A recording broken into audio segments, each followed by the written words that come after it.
Welcome to Shortstop on Pool, Rack of the Week 227. As always, I want to say thank you to all of my supporters on Patreon and YouTube, and welcome my newest supporter, Justin. Thank you very much. And thank you also for all your purchases of my new tool, the Ghost Align tool. Check it out on my website, and I've got a how to use it video here on YouTube. I'll put a link to that in the description. Let's get into the rack. This is a rack I played during a run, I think last week.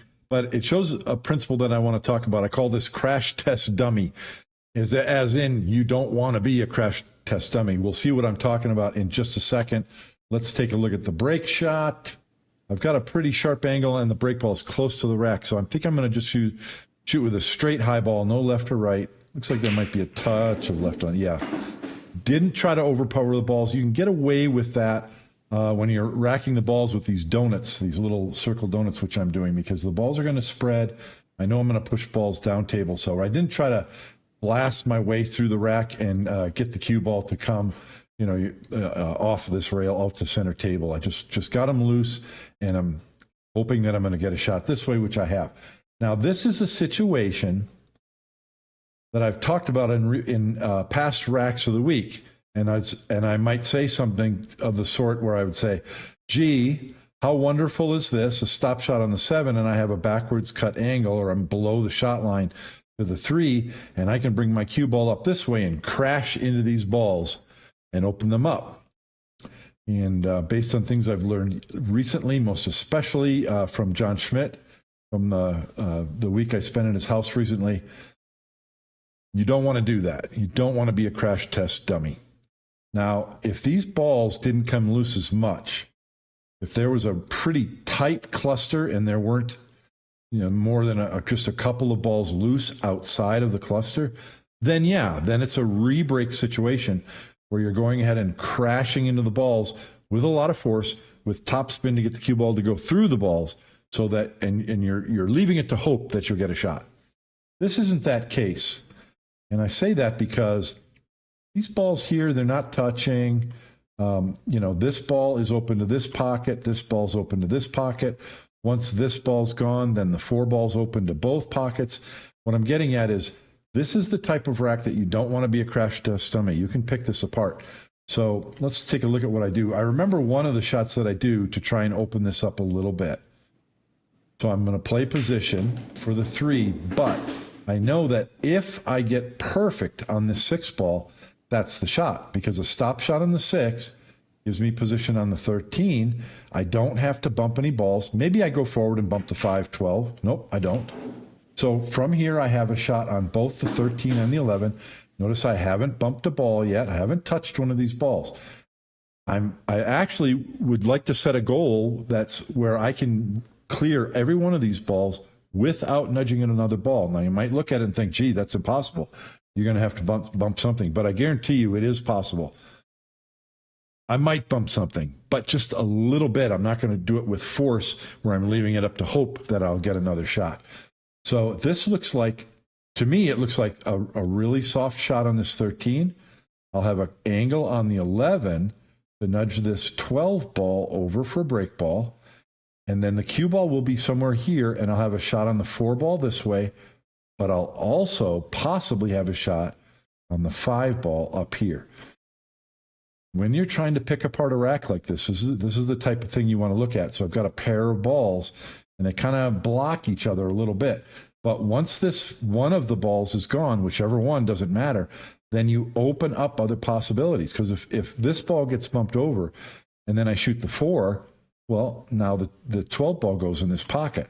So this type of pool, which is, by the way, the classical, what you might call old school straight pool, where you pick apart a rack. This is how you look at it. You look not for what's available to a pocket now, what balls are going to be available to the pocket once the ball that's in the way gets pocketed or bumped out of the way. So it's a different kind of thinking. You've got to be able to look at the rack and see the possibilities. Let's see how I continue here. I'm not sure. I might also bump the 10 a little here. Nope. Okay. So I'm anticipating I'm going to bump the 15. Is that the 15? Yeah. Real softly. We don't want to knock it over on the rail. Just a little bit, like right there. Just like that. Now I'm going to go look at the 5. If I If the 5 is nearly straight, I'll shoot it. If it's off angle, I won't. Oh, and it has same thing, the 12 in the side. Perfect shot. Now, I'll make one small criticism here. I think that it would have been possible on the shot I just played, the 12 in the side, to get this 5 ball up a little bit higher. And it might also have been possible to move it in this direction so it stops here, or in this direction. And why do I say that?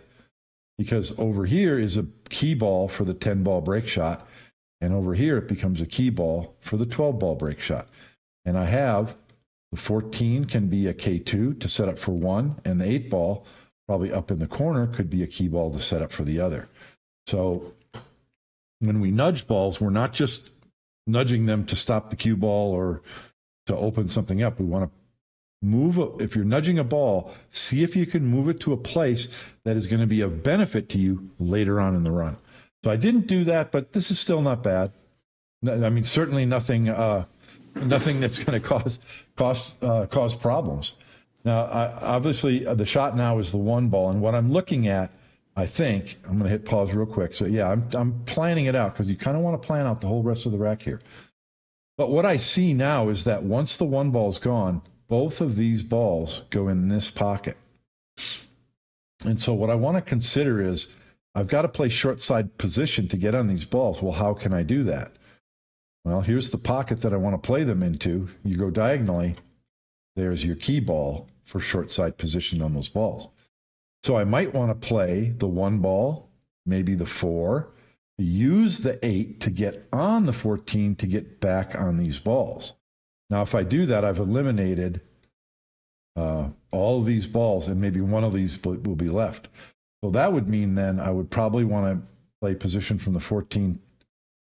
Well, I'm not sure how I would want to do it. The point is, if I do that, then I've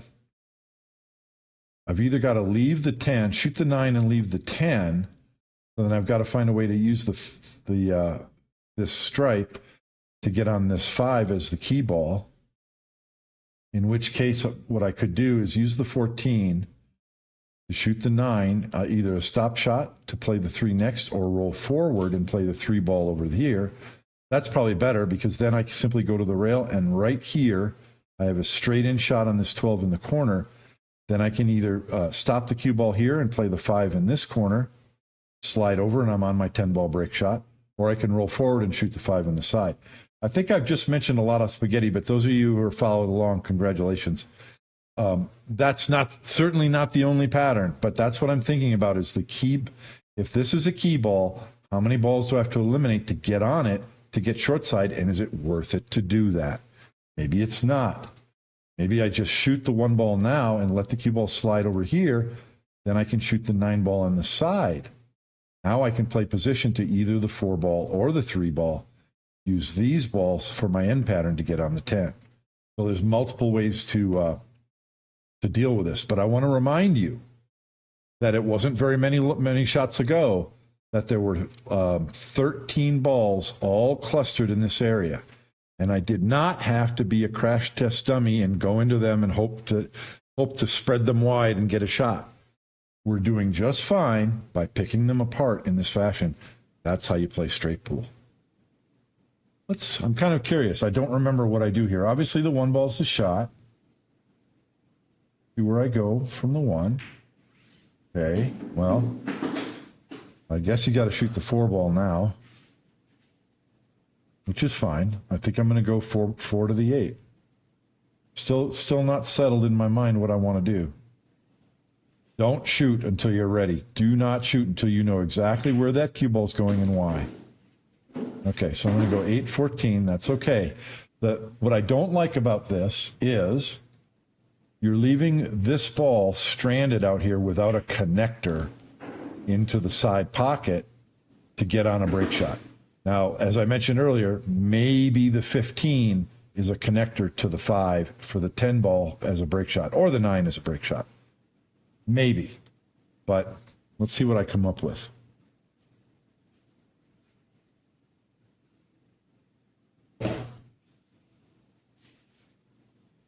So you don't want to just shoot this 14 and think, oh, I'll have a shot on either the 9 or the 10. No.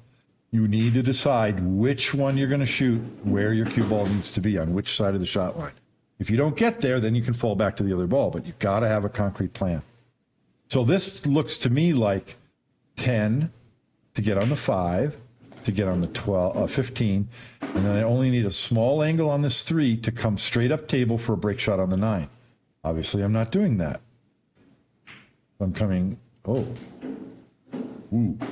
Well, we can be pretty sure that that's not quite what I wanted, but this turned out because a stop shot on the 9, or I can either draw back to shoot the 5 in the corner, or I can stun this way, or I can, that now I have that angle that I talked about. I said earlier that I did not have a good key ball to get on this 5 in this side pocket, and I didn't. But I kind of got fortunate that the cue ball landed just right, that I could get perfect on this ball. Now, if let's say the 9 ball is here. Let's say the cue ball stopped here where I don't have a shot on the 9. Well, then I have a shot on the 5 in the corner. And I can either roll forward, use the 15 as a key ball, or I can slide the cue ball here, shoot the 9, and go 2 rails around. So leaving balls that are in good position, such as all of these balls were, gives you options. I mentioned a different option where I would shoot the 10, then shoot the 5, 15, 3, and come straight up table for the 9 ball break shot. Or you could get a shallower angle and go 2 rails around to get on the 9 ball. The point is, I'm picking apart the rack. I'm not being a crash test dummy. And you notice at the end of the rack, there's no balls left on the rails or up table. You're leaving the balls. I had 2 break balls. I had a so-so key ball. Both of these balls, the 5 and I think it was the 3, either of those could have been a key ball of some fashion. You're leaving balls in positions that are going to be helpful at the end of the run. Let's see what I do with the break shot.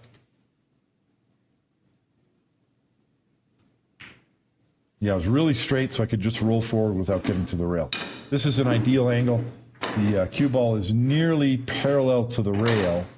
If you look at the ghost, I'll get out of the way. If you look at the ghost ball position for the 15, which would be here, yeah, I'm pretty much parallel, which means I've got, it can kind of be classified as an inside angle. So I'm going to have a good deal of force going into the rack.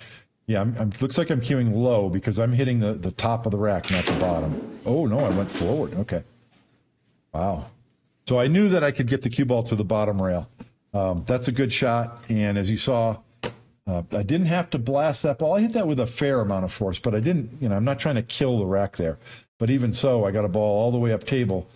But I got the cue ball free of the rack area, knowing that balls are going to head in this direction. So it looks like I've got a shot on this ball in the corner. I have a shot on the 1. And also it looks like I have a shot on this 5 ball, so the run can continue. I think you got the idea, though. The most important point of this rack of the week was don't be a crash test dummy. And really, if you're going to practice straight pool, challenge yourself sometimes in situations where it looks like you might have to just crash into them. Challenge yourself to, no, let's find an angle where I can just bump 1 or 2 balls loose with an insurance ball and just kind of open things up gently and see if now I don't have a way to get the other balls from the other side or another shot to nudge the other balls the other way. So you don't have to be a crash test dummy and see how that works out for you. Maybe you can leave a comment in the comment section how you feel about that. All right, that's the rack of the week.